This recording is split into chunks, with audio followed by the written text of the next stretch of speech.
So this has a little bit of a story to it. Back in June, I believe it was June 10th, which was a Saturday, I was in Florida, and I woke up one day and checked my weather radio feed and realized that, hey, KEC 55 is down. So I just started recording because I wanted to hear what would happen when the station came back up. Well, when the station came back up, I got this recording.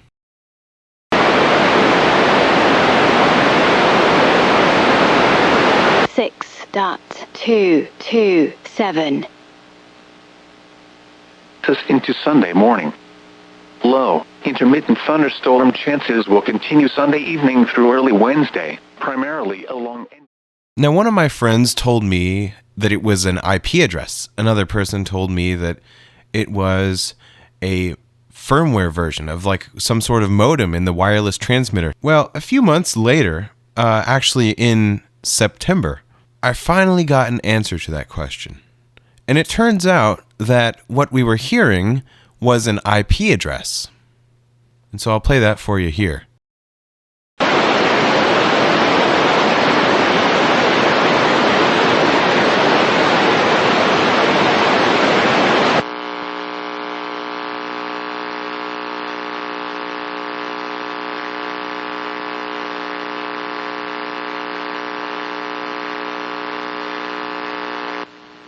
One 0.251.136.227.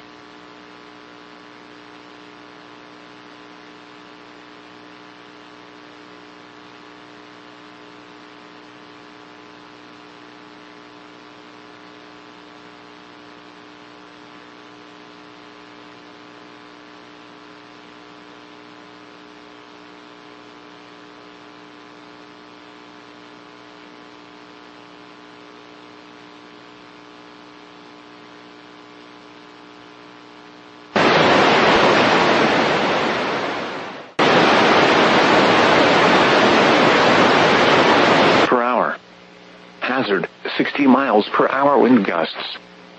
Source, radar indicated. Impact. So you may be wondering why I chose to fade out the audio and then fade it back in there. Well, once it gave us its IP address, it kind of died again, and then about 5 minutes later it came back and then went back to normal. So that's why I did that. Anyways, about the IP address itself.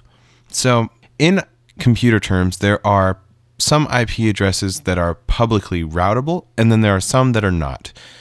And unfortunately, those starting with 10 are not. So it would have been nice to be able to connect to it and maybe see what I could look at publicly. Maybe there were some like web interfaces where we could check the statuses of things and, you know, all that fun stuff. But unfortunately, that IP address is not publicly routable, and so I wasn't able to find anything.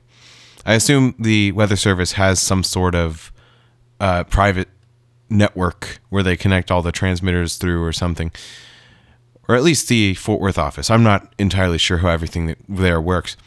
Anyways, just thought you might find that interesting. These wireless transmitters are really crazy. The phone line ones are interesting and they're kind of weird, but these wireless ones have a lot more like weird things that happen to them, it seems like. One thing I will say, though, is that with the wireless transmitters, you do get a lot better uptime. You really do. Never goes down. Really doesn't. Until it does.